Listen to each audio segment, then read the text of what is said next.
All right, hello, welcome to our webinar.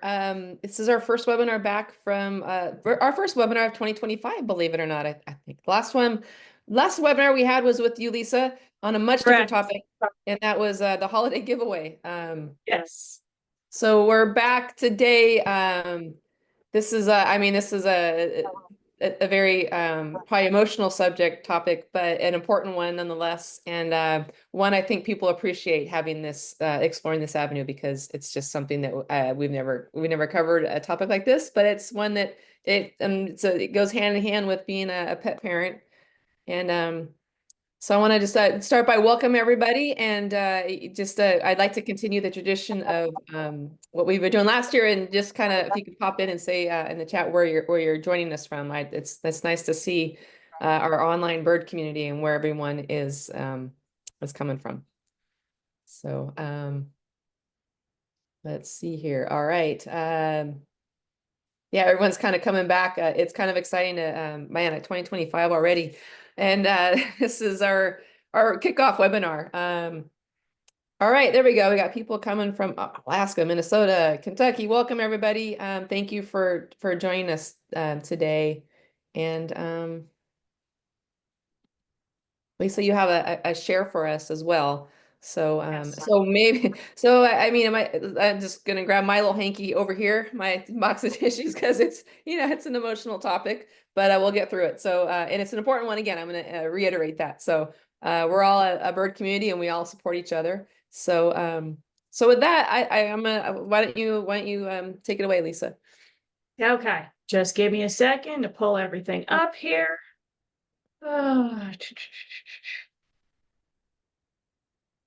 Go ahead. Ask some more questions. This has All changed. right. Well, I'm just so how's there? So I know it's silly, it's like the weather, but seriously, like California where I'm at, we're finally getting rain. It's not like a downpour, but it's any kind of moisture in the air is welcome here. And oh, we got someone from Australia. That's awesome. Yeah, just wondering the weather is all over the place right now. Some people are in like frigid conditions. Some are, like little drizzle rain. I'm just wondering if yeah, how everyone is doing. This weather is this time of year. It could be any kind of weather in any kind of place right now. Um, Warm in Utah. Okay, there we go. Yeah, we've got a. It's so great to see where everyone comes from. That's joining us from. Sorry, I'm And still moving stuff around. okay, no worries. Ooh, I wonder if the person in Brentwood, California. When I was in LA, used to see the Nande conure flocks would fly overhead, kind of in that area. I'm wondering if it would. I know the Pacific Palisades, which unfortunately the fires, but flocks of Nande conures are in that kind of they flybys over there. All right. You guys able to see that finally? Absolutely. Yep. You're good All to right. go. All right, I guys. love it. I love it every time we come in here, something else changes and moves around so you can't find it. So I want to thank everybody for joining in today. It's going to be a tough webinar, but something we all need to talk about because we all go through it. It applies to just about every companion animal you have and your family as well, and what we could do to try to help the transition be a little bit easier. There's every bird you see in this webinar, with the exception of one, and I will let you know who it is, has passed over. So a lot of people from my Facebook group has sent along pictures, and because they all wanted to be part of it, they all know it's important that we do this. So these are actually some of my gang. I know that you know that I'm known for grays, but I've had just about every other species out there through my almost 50 years in aviculture. And these are just some of my old photos. I know some are very hard to see, but that's because it was actually taken with a camera. So, and some of these are 30 years old, close to 35, 40 years old. So here we go.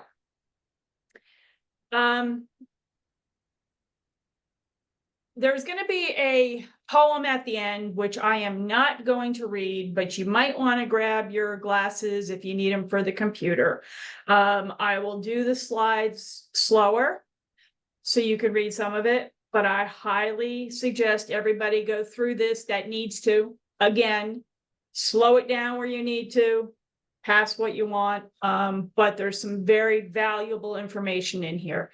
And we're in a no judgment zone. So if I cry, I'm fine with that, because if I can help one person go through this and be on YouTube forever crying, I'm fine with that.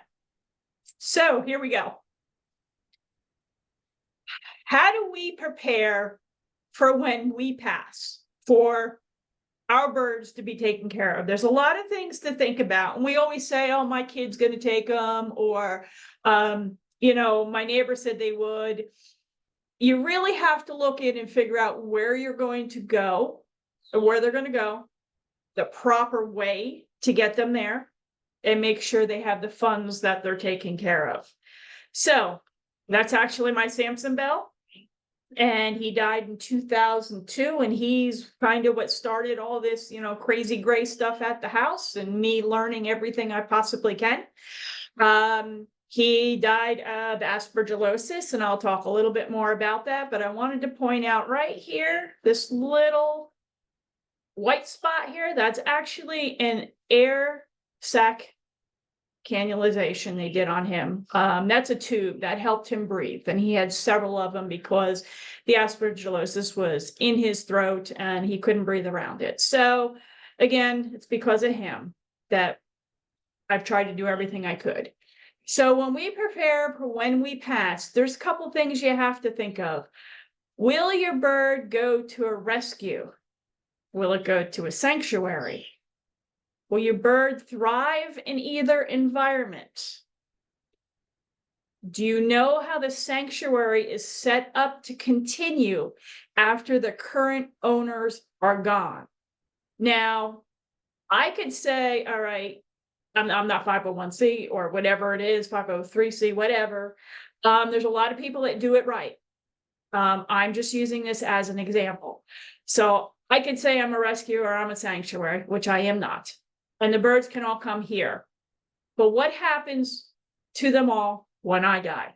You have to make sure that the sanctuary or rescue is set up properly to outlive the people running it. And there are some good rescues out there that do have that set up correctly. Does this rescue just rehome to anybody? That's another concern you have to think about, because there are some that will just sell them to whoever's got the money.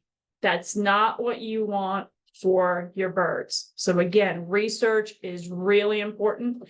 All rescues are not the same. I work with, or I follow, and I'm friendly with quite a few of them that are fabulous, that I know have the bird's best interest at heart and will make sure they go to the right people and follow up. Will your bird go to a private home? Okay, so there's a story here. This is my friend Rick. He passed away December of 2022. And I knew he wasn't feeling well. I've known him since 1991 when I started my first bird club. He was a big advocate for me. He was a very sweet man, and he had a bunch of birds. That bird sitting on his shoulder right there, that is Bubba. And that bird was my father's bird. I grew up with that bird. That bird never cared for me. And that's a whole other side story of working with this bird through the years. It just wasn't the best environment with me. Do I wish it was? I certainly do. But it wasn't. And the bird was happier with somebody that, you know, he knew. The bird in my home, the time that he was with me after my father passed away, the bird would always have his back towards me. He was always shivering. He wasn't eating well. He didn't want to come out. He was in a depression himself. So, he knew Rick because Rick would go to my father's house for newsletter meetings. It was a very good match. When Rick passed away, I actually got a message from his veterinarian, who I'm friends with up in New York. And she contacted me to let me know that he had passed. And the concern was that his birds were still in his house. Now, I'm in South Carolina. He was up in New York State. So while I was concerned with all of them, I mean, this was December, this is going into January, you know, the birds are up there in New York State. We all know about the snow up there. And I knew personally that Rick had an electric heater that he would use, an oil-filled radiator that he would use to heat the house. No one's going to have that running when he's not there. So all these things were going through my mind. Luckily, through my complete panic and breakdown on the internet, we were able to get a birdie train together, because I was ready to get in that car, or my husband's truck actually, and drive from here all the way up to New York to pick these birds up, because I was not leaving them alone. And Rick did not have plans in place that were solid. I knew that Bubba would come back to me. That was an agreement. But where were all the other birds going to go? Luckily, somebody stepped up and took all the other birds except for the grays. So my concern was getting those grays out. And luckily, with my friends and the birdie train, and like I said, my complete meltdown, we had people go up and get them and take them to certain states and finally get them to me, and then finally get them to their final spot down in Florida. So it's very important to make sure when you're planning, does your bird have a future caregiver? Can you trust that caregiver to follow through with your plans? Can the caregiver afford proper care like you would give? Do you have it in writing? Do you have a backup? Okay, so I actually have to redo my will. I thought I had a wonderful plan set up. I do not have any human children. And so I need to make sure that my birds are taken care of. And my plans were to distribute to a rescue everything that I pretty much had to take care of my birds. And a couple for other rescues, things to go to them to distribute to see what they want. And I also, my first plan was to go to private people. But I have since found out that they've either given their birds away, or they haven't followed through with past experiences I've had. So second thought was to go to the rescue. The backup plan was the rescue, but then the rescue pretty much was like, oh no, we're not doing it right now. So I have to seriously go through and write everything up to make sure that my birds are taken care of. People have entrusted me with their birds. I need to make sure they're all taken care of. So with that said, does your bird have a medical condition? Is your bird young or old? Do you have health insurance on your bird you wish to continue? And how do you plan on ensuring your beloved bird or animal will continue to receive care you desire and needs? So I happen to have health insurance on my guys. Medical conditions can run you thousands and thousands and thousands of dollars. If you're going to the right people, it's not going to be cheap. We want to prepare for that. So you don't have to make a decision and say, I can't afford it, put them down. I believe I have to find out a little bit more, but I was told that there is actually life insurance on these guys as well through your insurance company. So I do have to find that out. But as far as like my guys, they're all older. I have 42, 33, 22, and Emma just turned 22. So my guys are older. You know, some do have medical conditions. The people that are going to take them, they need to be able to afford. You can't just give them your bird and expect them to take on all this extra money and funds that goes with it if you want to make sure that they're taken care of. So this is my friend Trudy, and she passed away in 2017, and she had a plan, and she had a backup plan and a backup plan. And that's because her little sweet Sammy, who's in there in my bird room listening to Jelly Roll at the moment, that was her bird. That was her family, and that was what she had. And I believe I was the second or third person in line to take Sammy.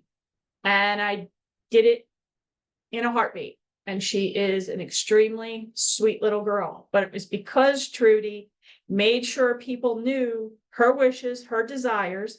I knew Sam had a medical condition way back when she came here. Thankfully, she's been okay. We're talking 15 years ago, maybe. So she's doing good, which is good, but I do have health insurance on her. So the next person is able to take care of her if something happens to me today. Now, this is a great thing that I used to be part of. It was called My Life Book. And it was actually a journal that you could fill out. And it goes to the next caregiver of your bird. So what this is, I'm going to read something that was on the website. We're thinking about possibly bringing it back.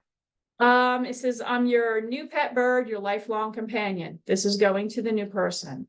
I want you to know how important it is to have my life book for me and your other pet birds. If I was to change my caregiver when I was 10 years old or 47 years old or at any age, at 10, I'm still a youngster. And because the average lifespan of many parrots range from 20 to 80 years with the larger species, or longer provided, of course, we're all cared for. That means I'll probably have more than one human caregiver in my lifetime. How will the next caregiver really know who I am, my age, where I've been, what I like, or what I've done, or what I've seen? If you knew all about me, you could much more easily take care of me. And I would also like to get to know you more quickly. So this book was a loose leaf pages that you can put in a 3-ring binder. And it had all different things as far as like my caregivers, who we were. So Sammy's would list Trudy's information, then all my information.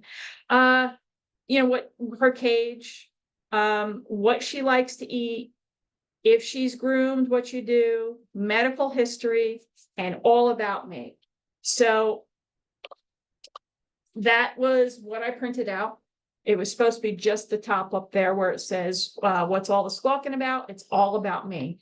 So consider keeping a journal to help the next person in line. I knew Bubba because Bubba was with my father. I grew up in the same house. I knew, Rick would always give me updates, but there was another gray that I helped place with him that I didn't know as well. So something like this would have been helpful to give to the next person. I have to give a shout out to Phoenix Landing because they actually had a webinar with Peggy Hoyt, and she talked all about protecting your birds with a pet trust. The link is on the bottom. It's about an hour long, and I ask everybody to go back to this later and review it so you know what you're doing and you're doing it properly. This was just a screenshot to give you an idea how complicated these things could be. So if you do have somebody that's in your will, or you want to take care of your bird, or you have a child that maybe doesn't agree with this, you know what happens after people pass. People come out of the woodwork and they all want their funds. So you need to make sure all this is done correctly. This is Peggy's information. again, come back, get this if you need it. Reach out to her, watch the webinar. And again, Phoenix Landing did a great, it's probably the best one I've seen on how to take care of your animals as you move forward. This is actually my personal attorney. She practices in Florida, Colorado, and North Carolina. She specializes in animal law and assisting disabled individuals in exercising their rights under the Fair Housing Act and ADA. She helps pet owners speak out on behalf of their animals to work with local government and animal control ordinances. The laws are evolving, and animal advocates are working to ensure the law protects our companion animals during their lifetime and even beyond. I bonded with Heidi many years ago. She is a gray owner, so you're welcome to reach out to her as well to work through your plans for the future for your bird or your animals. How do we prepare our hearts to say goodbye? Now you're going to see some quotes on here that I grabbed from my page. I didn't put their names because I wanted them to, they know who they are. And I didn't want to necessarily call them out, but I want them to know that I saw it. So we have Sam on the left and Abby on the right. Not staying on his page because I hate those pictures. Those are the last pictures I took of them. So many people mistakenly think that when a death is expected, it somehow makes it easier to grieve. Knowing in advance certainly doesn't make the loss any less painful. What happens a lot is when we care for something and it dies, we feel like we failed them. They depend on us to keep them safe, happy, and healthy, and we respond to them dying with a feeling of guilt. And that's all normal. That is when you love something and you lose it, regardless of what it is, you grieve. And the reason I'm doing this again is because I want everybody to realize there are stages of grief. And every one of them I've been through, every one of them is normal. So I know there's some people that might be on here that just recently lost their birds and is going through this, and hopefully they'll be able to relate. And even the ones like me that lost birds 20 years ago and still have that hole will understand again, it's normal.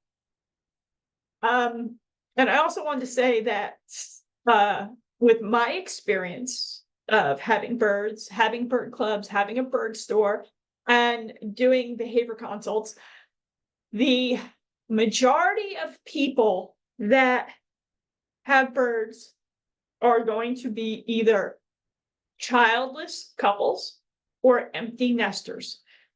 I love to see the younger kids do it, get into this and have them because we have to teach them so they can continue. But that's going to be the people you really see that have birds. And when our companion parrots die, that's probably a reason we take it so hard, is because they're originally, I can't say taking a place of something we don't have, but I'm going to say it because that's how we feel. So how your loved one dies can influence what you're facing and how you're feeling. So from a chronic or long-term illness, it can bring a sense of relief that the suffering is over. Then the guilt for feeling relieved. Grief can be compounded by emotional and physical exhaustion and painful memories of a long ordeal. Both of my grays, actually, I had 3 that passed away. They're actually all right here with me. So all of them had long-term illnesses.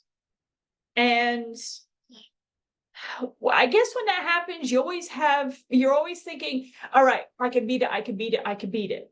And you get into this spot of kind of a false sense of security, because all mine, there was no cure. And then when it happens, it's like you walked into a wall.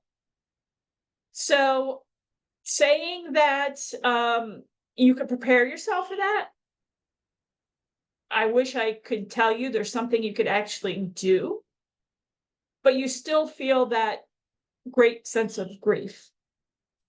A sudden death from natural causes can produce shock and also guilt or blame for not having recognized the symptoms earlier.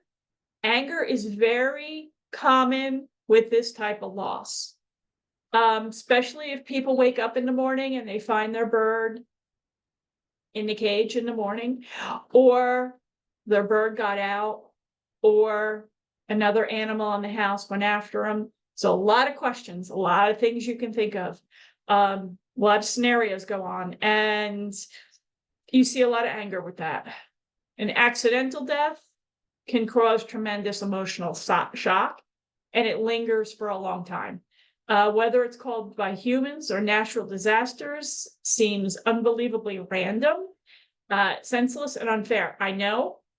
That's how I felt, even with a chronic long-term illness. It's common to focus on who or what is to blame, or the countless what ifs that could have happened from happening. I see a lot of people who will go to a vet, then come online and blame that vet.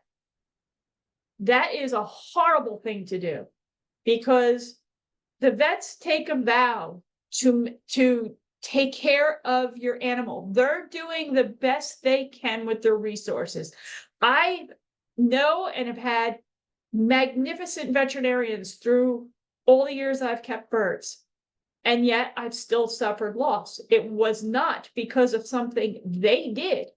It was because of something we could not cure. You have to keep that in mind. It's very unfair for the veterinarian if someone comes online and blames them for everything. They're there to help you. Do birds go through a grieving process? Absolutely. What happened here? Okay. So my story with Abigail, as most of you know, happened in April of last year. And 2023 and 2024 was a horrible year for my family. I lost my sister-in-law. I lost my stepdaughter. I lost my mom, and then Abigail. And for some reason, I don't know if it was just a needle in the haystack, but Abby was the one who put me over the edge, where I had a lot of things I had a hard time dealing with. And that's why I asked to do this webinar, because I know I'm not alone. So Abby's on the left. Sydney, the real friendly looking guy there, he is still with me, okay? What happened is I was having my bird sitter come here so I could show her how to do Abby's medication. Abby was just declining, and I was thinking, I'm not even going to go because I don't want to leave her. I don't want to leave her. She is more important than anything I need to do. So when the bird sitter was here, I gave Abby a dose of medication, and she didn't want to take it. And she was having a hard time breathing. So I thought right then and there, the signs were,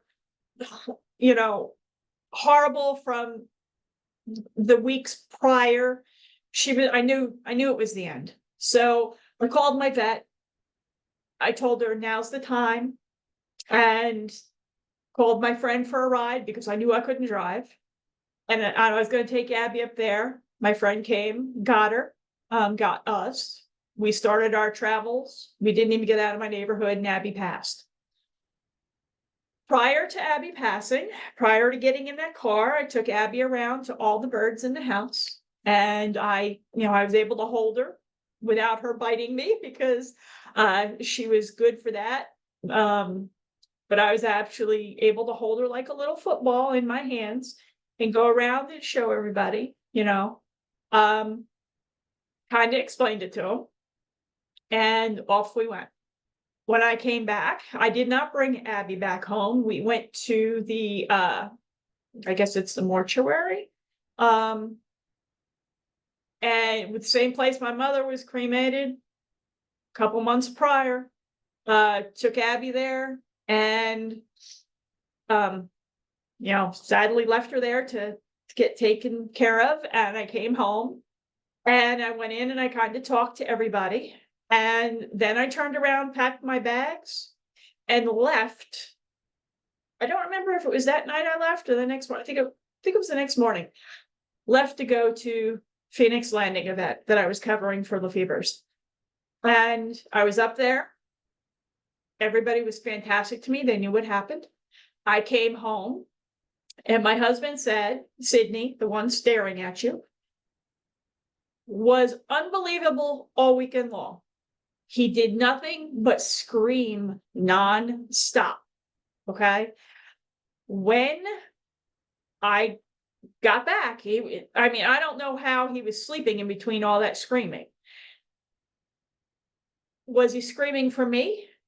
Was he screaming for Abby? He was screaming for a reason. I don't know. But when I came home and tried to then continue to, get back into my routine, pick everybody up and feed everybody, Sydney wanted nothing to do with me except to make me bleed. He would lunge at me. He would jump off his perch at me. And was he feeling something inside of me? That's why I'm not in the room today, because I didn't want them to see me get upset. But he was feeling something. And he went through that for a good 2 weeks where, I would have to use something to pick him up. I would try my best to work with him constantly. And this is my hand-fed baby, the only bird I bought. And he would just attack. About 2 weeks later, he started to calm down. I really do believe that somewhere in his little mind processing that he thinks I took Abby away and then I left. And I know I'm putting human emotions on these birds, but they are very sentient beings. And that bird has never acted like that before. So something was going on in his brain that he was very angry about. So he probably thought we both left. That's why he was screaming. And then when I got home, there was an empty cage. There was a new routine. And he needed to adjust. So grief affects your entire being. Emotionally, socially, spiritually, physically, mentally. And it affects all of you, so don't be surprised if it grabs a hold of you when you least expect it, okay? You could just be looking out the window, or you could be driving down the road, or a song could come on. And this, again, is for anything that you've lost. Your companion parrot, family member, it grabs hold of you when you least expect it. And it's important to know that you're not alone in your grief. This was a saying that I saw online that I thought was important to put in here, because a lot of people feel that they are alone. I'm going to let you read that instead of me doing it. Try to keep my tears in check. So that's by Marion Kenworthy, professor of psychiatry. And again, please come back to this with, when you have time to go through this. Here's a site down here where I found, the government website where this was posted. All right, so this is my little Samson who passed away. And the reason I decided to really reach out to people who were going through the same thing I was is because when this first happened to me, okay, I went into a deep depression. I lost 35 pounds in 6 weeks because I couldn't eat. That's how long he lasted with his condition, was 6 weeks. And I went online to find somebody to maybe understand or find out why I was feeling the way I did. And I actually got ostracized when I told them my story. I was blamed for giving him the disease, which is completely untrue. It was a horrible experience that made me withdraw even more. And what ended up happening, and again, this is a story that probably is not going to sound right, and I've told very few people, but again, it's going to help you, even if if I look like an idiot. So when Sam died, because I was in such a depression and I was in debt from his medical expenses, what ended up happening is my boyfriend, now husband, actually took me to get another baby bird. And that happened to be Sydney, the one that was staring at you. So we, in that time, that, January timeframe, it was very hard to find a bird. We ended up finding one. Again, we were in New Jersey at the time, 5 hours up in New York State. We found a breeder. We went up there, got Sydney home. And sadly, I didn't spend the time I should have with him because, honestly, I didn't like him. And the reason I didn't like him is because he wasn't Sam. So I spent the time I had to, but I was constantly comparing. And I know a lot of people who have lost birds and go out and end up getting another one. They do the same thing. We all compare. Well, Samson did this and Sydney's doing this and Sydney's a jerk and I love Samson. And so, as bad as it makes me sound, I didn't like Sydney. And then, this is part of my grieving, which I didn't know at the time. He was with me for a few weeks. And then I started realizing, I guess I was moving to my next stage of grief, that it was not fair to Sydney to compare him.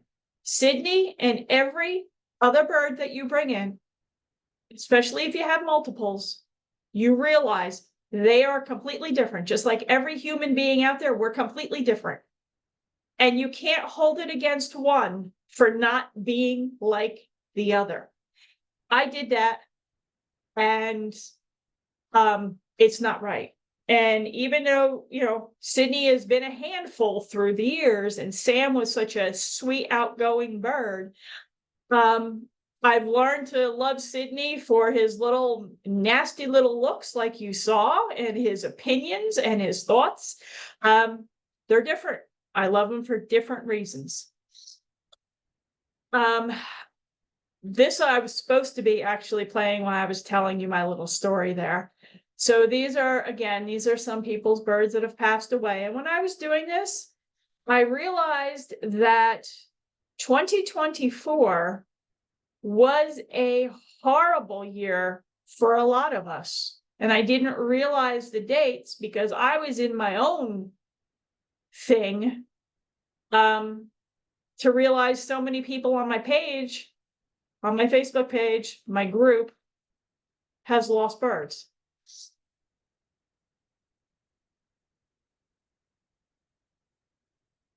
And again, please go through and read these again. I know I'm going through a little fast. I don't know how much time we have left.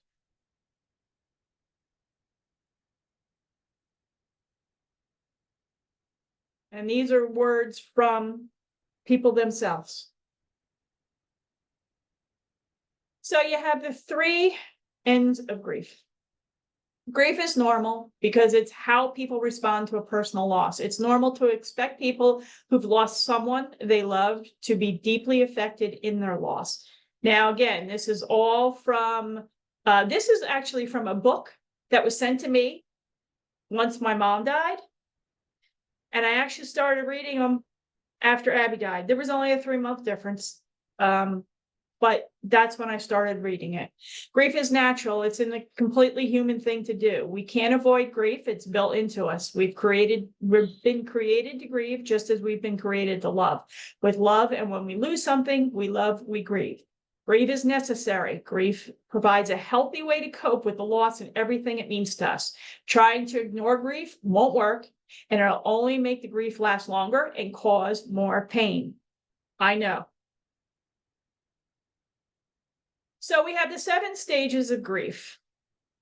We have the shock, the initial paralysis of hearing the bad news, the denial. Your body goes into rationalizing overwhelming emotions to help absorb reality. It's a defense mechanism that buffers the immediate shock of the diagnosis and or loss. Anger, the pain of the loss firmly takes hold. The anger can be towards others, yourself, or life in general. Mine was that life in general. I detached pretty much from everybody for a long time. And I always thought, with every loss of my bird, why me? Why my bird? Bargaining to attempt to minimize or postpone your sadness with the what if scenarios. You may feel guilt or responsibility leading you to bargaining or begging. And that kind of happens too during a illness, a long illness. You do a lot of bargaining with whoever you believe in. Depression, the realization and reality of the true extent of the loss. As the loss feels more present and avoidable, you feel depressed. The intense sadness usually overshadows and overwhelms all areas of your life. I call it re-entering. Some people call it upturn or testing. Seeking realistic solutions and looking forward, reaching out to others. That was me with Sydney, looking for realistic solutions, moving forward, realizing he's not Samson. And acceptance. It's still unfair, and that's okay, because you feel that way, and it is unfair. The pain resides, but you can visualize your life with a new reality. Life and your heart will never be the same, but know that in time you will learn to live again and maybe love again. So I have my grays now. I had Samson in the middle of my heart. Then I had Sydney, Emma, Sterling, Abby, and Sam to surround that hole in my heart. And again, the only one we bought was Sydney. Everybody else came to me because they needed to. So this is kind of my experience of how I went through all my emotions with losing everybody. Now I only had Samson for 2.5 years. I thought that was a bad loss, and I grieved a lot. So much more with Abby, because she was with me for 13 years. And that wasn't long enough, in my opinion. So the stages of grief, she's been gone. April will be a year. Stages of grief, there's still some I have an issue with. And this is normal. And I want everybody to know it, because I know they're feeling the same way. What I still deal with, you can tell by my tears, is the numbness. Emotional outburst, like right now. Fear, that meaning if I see something with another one of my birds, right away I'm like, something's wrong. I can guide people when they're going through it, but these experiences had turned me into a blubbering idiot when it's my own birds. That quickly leads to panic if I think anything's wrong. Still have the guilt. Isolation was really bad with me. My friends didn't see me. No one really saw me for several months because I had big time re-entry troubles. Big time. I didn't want to be around anybody because, in New Jersey, when I had my store up there, I had a storefront. I saw bird people all day long. They understood because they've been through it. Down here in South Carolina, I haven't met a lot of bird people. I know that My friends did a wonderful job with helping me down here, but none of them had birds. They had other animals, and they can say, you know, that it would be similar, which I'm sure, because I don't have any other things but birds. But I had a lot of reentry troubles, to the point where my husband went to my neighbor and said, "Can you go please talk to her? Because I don't know what to do with her." So that is normal. And when I was ready, I was able to start moving out, start going back on my Facebook page to try to help other people. I've learned new patterns. But to this day, when I'm doing, like, I just did my Valentine's Day boxes for people, and I would always order extra toys for my own flock. And then the first couple times I did it, when I take out my toys, I would have 5 toys, and I would realize I only have 4 birds. That was hard. Valentine's Day was the first time I ordered 4 toys instead of 5. And if, again, me blubbering like an idiot online forever on YouTube helps somebody, that's what I'm trying to do with this webinar. If I can help one person, it's worth it.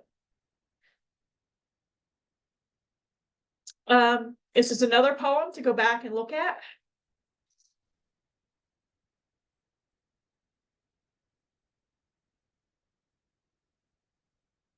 Okay. Grief is natural and universal response to the loss of a loved one. The grief experience is not a state, but a process. There is no set time to grieve. The time you grieve is yours and yours alone, and there's no right and wrong. This is Gilbert, and this is a friend of mine, and they went out and they have another gray, and since then they have he lost his mom, and he wanted to make sure that his bird understood what happened. And I've seen this said with quite a few people, and it's probably something I would like done too, like I did with Abby prior to her passing. I took her around and explained to everybody. I don't know if I'm going to have the same grace when it's my time to go, but I would like, just as my friend did, for my birds to know what's going on. Whatever comes and how they do it is fine with me.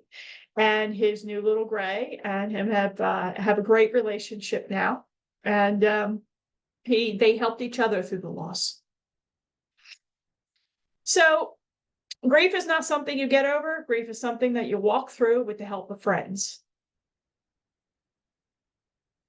What can I do to help myself when I'm ready? Half the battle is just accepting the grief and letting yourself grieve. And that's little Sydney right there. That's when he was cute, didn't have an attitude. That's when he first came home. And how could I not love that little thing there? Look at him being so innocent. Talking is healing. That's what I'm doing. This is not only to help all you people, it's helping me. Share your stories, but don't compare. Okay. We have a memorandum page or file on my Facebook page for people, you know, our members who have passed, or birds that have passed. It gives them a place to go back and look and share. We welcome everybody to talk about it and help them through the grief. I didn't have that when, you know, I had Samson. So I encourage it now. Know when is your time to reentry. Don't let anybody tell you, oh, it's 2 weeks, get over it. Or, you know, you have to know when. Knowing when could also mean thinking about possibly having another bird come stay. Let go of the guilt. That's not easy. Heal through helping. That's what I'm trying to do. And don't be afraid. I have so many people that their bird passes away and right away they want to get rid of everything. And I encourage them to put it away. Don't get rid of it right now. As long as the bird didn't have something communicable, put your stuff away. Okay.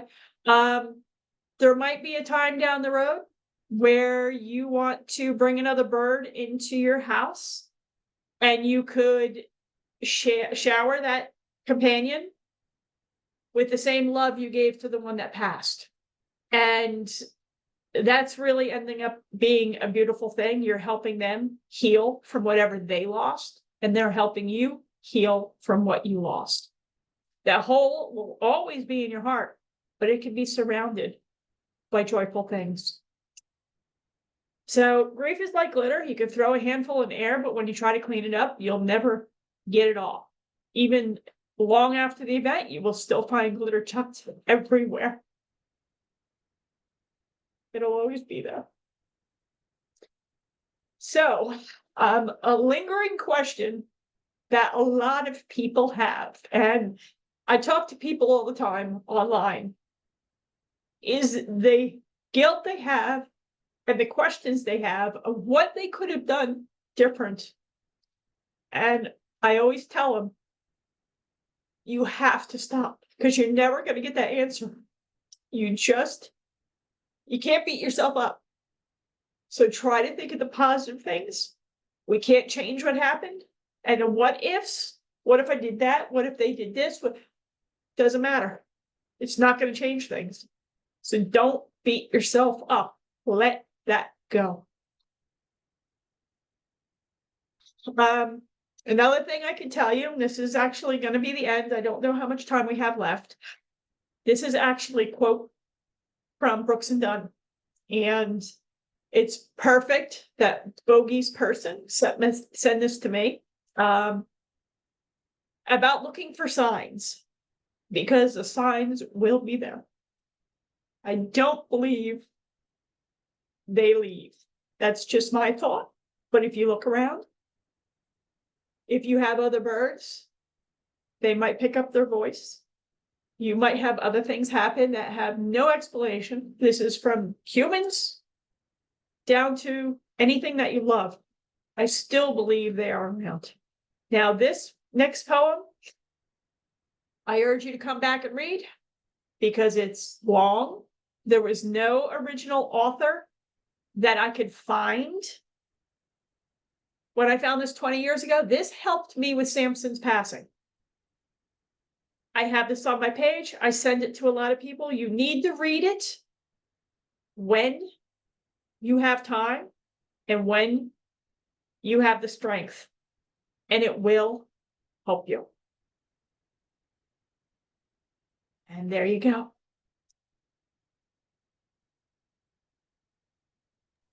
Wow. Thank you, Lisa. That was, I know that was hard, and I appreciate you walking us through those really hard emotions. Yeah, and we got a lot of people relating to these feelings too in our chat section. And I think would you say also like another type of losses is, and it seems more common in, with our bird companions, is that closure of when of birds who have escaped from your home, who have flown away, and not knowing, the unknown can kind of grip at you too. Have you had people like with that experience that they had a, Yes. One of my best friends that I met her right after Samson died. And because I was so ostracized online trying to go and get help for me and receive none, I started thinking, okay, well, how can I help somebody else? And I started going to lost and found sites. Okay, so a lot of times I'll say 911 parrot alert. They've been around for a long time. And I was actually on there looking, and I was in New Jersey, so I was looking for all the New Jersey posts, and I came across one that lost her African gray. And I reached out to her. Because I couldn't help myself, so maybe I could help somebody else. And to this day, she never found her. To this day, she still looks for her and thinks of her, as do I. she did get another gray, and she named her gray after my Samson and her bird that flew away. So it's a unique name of the two names put together. And she's been one of my best friends ever since. So that's the same thing, is if the bird gets out and you don't know, it's that lingering guilt and questions and what could have been done. You're not going to have that answer. So you can't beat yourself up. Oh, yeah, that's true. That it's just, yeah, you won't know that answer. And wow. Let's see. I'll see if we have a question, if we have time for one. And I know that, well, you're right about 2024. It seemed like a year of loss for many. And just if you have other family members, like, pets or humans in the home, to kind of get through that state of shock and depression, is sometimes people have said it helps to kind of save time in your day to honor your loved one, or your loved that has passed, so that you can take care of the ones, like, your other flock members who need your love and attention, is to kind of give yourself the time to grieve. Uh, it's hard to explain, but like those quiet moments for yourself, while also, trying to get up in the morning and feed your flock, and continue Right, on, right. like those Well, steps. I noticed with my own experiences when I lost Samson. I didn't want to be around any birds. Yes, I had other birds. I did. And did they suffer because of it? Yes, because I didn't know what I was going through was normal. I thought there was something wrong with me. I couldn't be around other birds. I couldn't be around other people. I just wanted to be by myself to, try to get out of it. And that's when we bought, Sydney. And that's why part of that all transferred to him, is because I was the one who was messed up, not him. With Abigail, I did spend time more with my flock and I was more concerned about them, especially with Sydney's little attitude, to help them out of a funk, but I still stayed in it. So that's why this was healing for me, and hopefully it's helped other people to realize, it's okay, it's normal, and we come out the other side. That's the good takeaway message here. Yes, for sure. And oh gosh, that's just such a you had mentioned that one document that you presented earlier, the About Me, is such a, like, the to leave all the information about your loved bird for someone who might be taking care of them after you pass. Is Yes. that I can't remember, is that available? Is that still something that people can find online, or Excuse me, we stopped production on that a couple of years ago. We're considering it. If there is people that are interested and we feel it's a need, we're in talks of bringing it back, because it is extremely helpful information to move forward. People need these things. If your bird goes to another house and they don't know the history and the medical, like when my friend Rick died, no one knows really the medical. Luckily, I knew the vet. And like I said, Bubba grew up in my family, so I knew that information. But the next person needs to know about, Sterling's arthritis, if he outlives me. Yeah. There's a lot of information that needs to go in to make sure that they're taken care of properly. And do you think it's important that that also includes the familiar items, and like, your bird's cage, its favorite purchase toys, that goes as a unit with your bird, right? Yes, it should. Everything should go with them, because, in reality, they're going to be in a whole new environment and not understand what's going on. they need to be comforted too. And that's, the familiar things are going to help them through that. Okay. I mean, maybe even down to the point of like cage placement. I mean, if your bird's used to being, I imagine like those kind of notes can go in a document like that on, where Right. it's used to being in Right. the book even, right? Yep. It's everything about the bird that the next person could use and, utilize. Okay. Maybe we could do a follow-up webinar on ways to honor our beloved pets when they, for example, like my bookmark is my beloved Dandy Conure, all these feathers. I've got this. Those are the bookmarks I use for my books, and it makes me smile every time I put a pause on a page and I put his beautiful, flight Right. feather in there. And it's just little touches like that can also help us, honor and remember Exactly. our loved pets too. So That's why, I have all four of my birds that I don't see myself on there, so hopefully I am on the yes, can on see that. camera. So Yeah. this is Samson. Okay, he's 20 years old. There's a little angel up there. His feathers are tattered and orange. That's from 2002. I have Abby and Otis, Oh, yeah. and then little known Harley. And the reason I decided to do that and keep them with me is because my thoughts are when I go, I'm going to be cremated and we're all going together. Oh, So, it's a great time. And someone in the comments mentioned that they donated to a local rescue in honor of their umbrella cockatoo. So that's also a very yes. nice gesture. And Yes. Yep. It's always great to help others. yes, So, for sure. And you mentioned like the thought and keeping not immediately like keeping their cage, for you never know around. I mean, just you just never know when my conure passed away.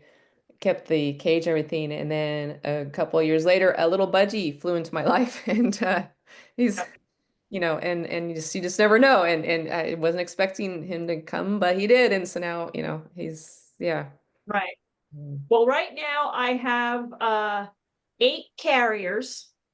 Okay. I have 5 birds and 8 carriers. Travel cases. Yeah, yeah. I don't know why, but I'm not parting with them just yet. You never know. And, you know, it's, I'm not, Abby's stuff is still all here. The other birds are utilizing it.